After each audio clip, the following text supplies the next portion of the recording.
The story opens in the small, close-knit southern town of Liberty, where Reverend Luther Phelps Senior, a respected black pastor, is at his church with his young son. The Reverend comes across a local newspaper headline praising him for standing up against segregation and racial hatred. Proud of his father, the boy wants to show the article to his friends at school.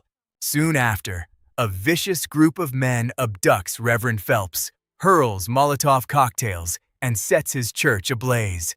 The attackers belong to a white supremacist organization called the Aryan Crusade. Their leader, Donnie Hansen, accuses the Reverend of using his Sunday sermon to speak out against the group. Even while surrounded by armed and hostile extremists, Reverend Phelps remains remarkably calm and tries to reason with them. He tells them that killing him will not silence the truth and that God does not judge people by the color of their skin. Hansen pretends to show mercy and tells the Reverend he is free to leave. But the moment the pastor turns around, Hansen savagely beats him to death with a baseball bat. The story then shifts to Georgia Tucker, a struggling single mother trying to raise her sons while also caring for her own mother. Burdened by stress and exhaustion, she lashes out at her oldest son, Owen, for being unemployed and doing nothing to help.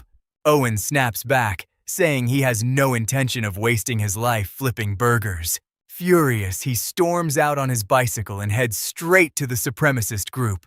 There, they shave his head bald, brand his arm with a group symbol using a heated stamp, and officially welcome him into their ranks. And meanwhile, Tommy Lee, a retired martial arts instructor, is on his way to Liberty to visit his sister. As he drives into town, another car clips his vehicle and leaves him with a flat tire. With no better option, Tommy sets out on foot toward a nearby diner, hoping to get something to drink and use the payphone to call his brother-in-law for a ride. While Tommy is there, Hansen and his gang show up and begin terrorizing the customers. Hansen also starts harassing Georgia, but Tommy steps in cleverly by pretending to ask for coffee, using the distraction to shield her from the gang. Hansen quickly notices Tommy's Asian heritage and tries to intimidate him physically when Tommy prepares to leave.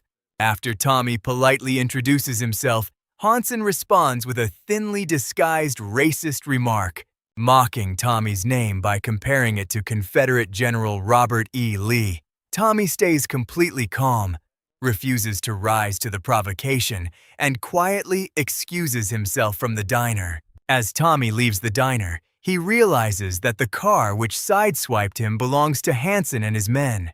As he continues down the road, a sheriff's vehicle pulls up beside him. The officer turns out to be his brother-in-law, Sheriff Jack Banning. Back at home, Owen returns and starts packing his belongings to leave. His mother tries to stop him and scolds him for joining the white supremacist group, but he dismisses her without a second thought. She tells him that the gang attacked her earlier that day, yet Owen coldly replies that she probably deserved it before driving away. At Jack's house, Tommy reunites with his sister Karen. The reunion is warm at first, and Tommy happily embraces his nephew Justin, but he is surprised to find young Luther Jr., Reverend Phelps's son, staying with them. At the Aryan Crusade's church, a preacher named Mr. Bryan, who acts as both spiritual leader and benefactor for the group, delivers a hateful sermon. He tells his followers that their jobs have been stolen and handed over to immigrants, spreading resentment and bigotry through the congregation. Later that evening, Tommy and Jack sit together over a few beers, and Jack explains the grim state of the town.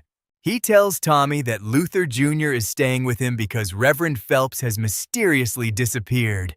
Jack is deeply frustrated as sheriff because without a body or an eyewitness, he has no legal case. He knows exactly who is responsible, but the law gives him nothing to work with. Not long after, Karen takes the children out for ice cream, and Tommy goes along with him.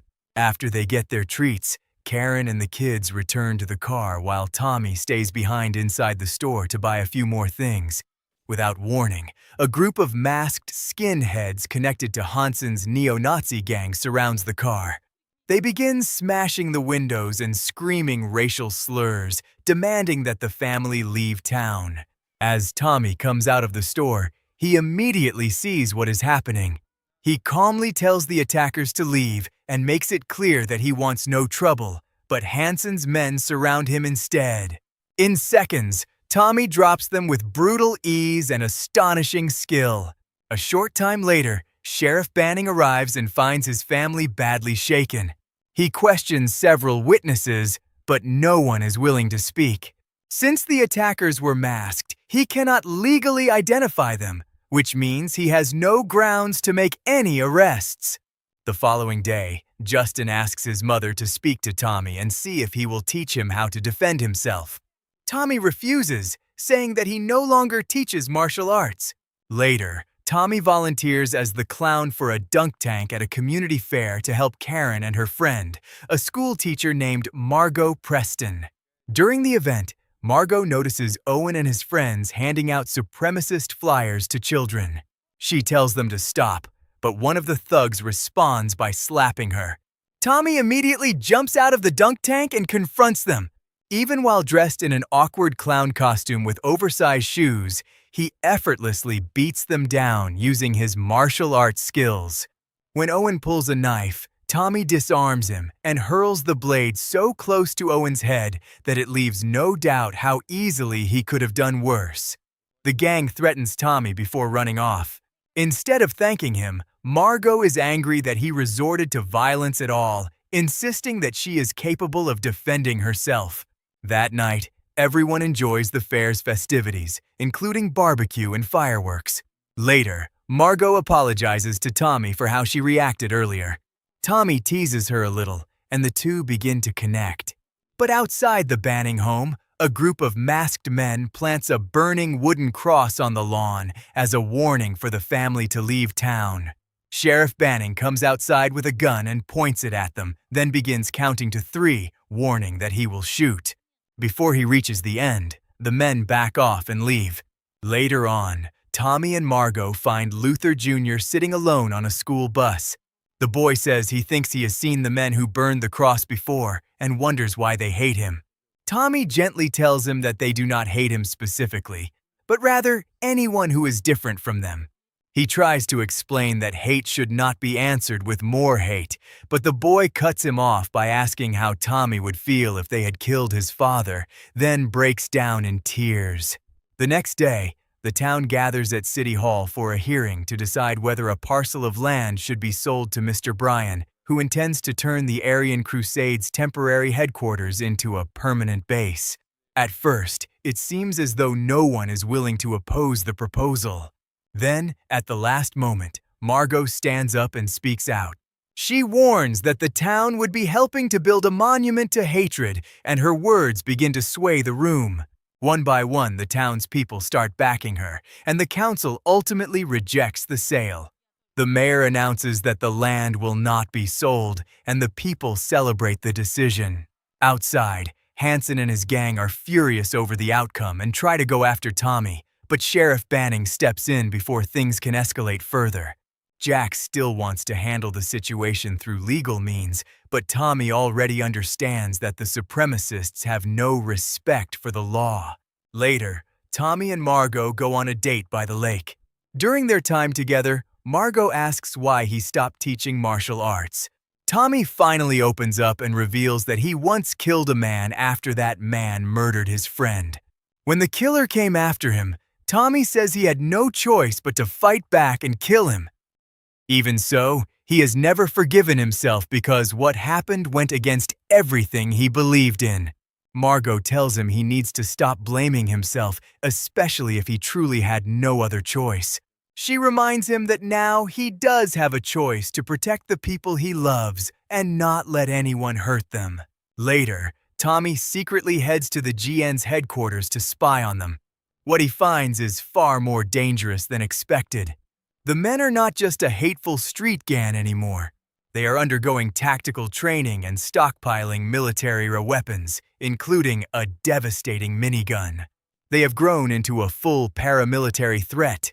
Mr. Bryan soon discovers the weapons and angrily confronts Hansen, demanding answers and threatening to throw him out. As Tommy watches from a distance, Hansen suddenly pulls out a knife and stabs Mr. Bryan to death. Owen arrives and witnesses the murder. But B, Hansen's right-hand man, intimidates him into silence. Hansen then takes complete control of the group and orders his men to find and kill Tommy and Margot. As Tommy tries to slip away, one of the guards catches him, but Tommy quickly overpowers him and escapes. Outside, the gang spots Tommy and gives chase. He manages to steal a dirt bike and barely gets away. At the same time, Hards's men have already gone to Margot's house. They break in and shoot her dog. Margot tries to defend herself, but she is quickly overpowered. Before they can kill her, the men prepare to assault her, but Tommy arrives just in time. He storms in, takes down several of them with ruthless precision, and gets Margot out of the house. The two flee on a speedboat while the gang rushes to the shore behind them. When they finally make it back to the Banning house, they find Sheriff Banning tending to his badly beaten wife, and they learn that the children have been kidnapped. Meanwhile, Hansen rallies his heavily armed followers with a hate-filled speech, declaring that they will strike that very night against black, brown, and yellow people. Tommy and Sheriff Banning quietly infiltrate the gang's fortified base in order to rescue the children. Tommy rigs together a crude bomb using flares and shotgun shells placed on top of explosive crates, while Banning silently takes out several guards. Once the explosives go off, a fierce gunfight erupts across the compound. In the chaos, Sheriff Banning manages to rescue the children, but he is shot in the arm. Margot helps him get the kids onto a school bus so they can escape, leaving Tommy behind to finish the fight. During the battle, Tommy ambushes Owen and holds him at gunpoint, but in the end, he spares him, recognizing that Owen is still just a misguided boy. Eventually, Tommy and Hansen both run out of ammunition and are forced into hand-to-hand combat.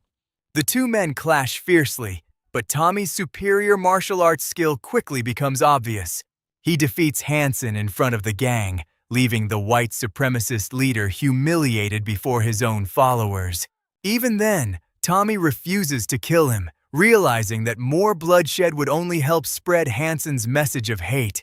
As Tommy turns away, Hansen orders his men to shoot him, but no one moves.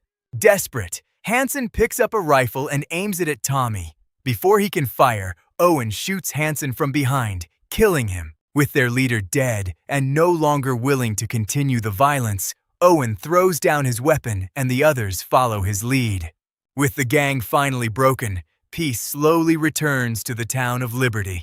In the aftermath, the townspeople come together to rebuild the church, marking the beginning of healing after so much hatred and destruction. If you enjoy this video, don't be shy to hit the like button. And if you disliked it, hit the dislike button twice just to be sure. It would be best if you watched the whole movie.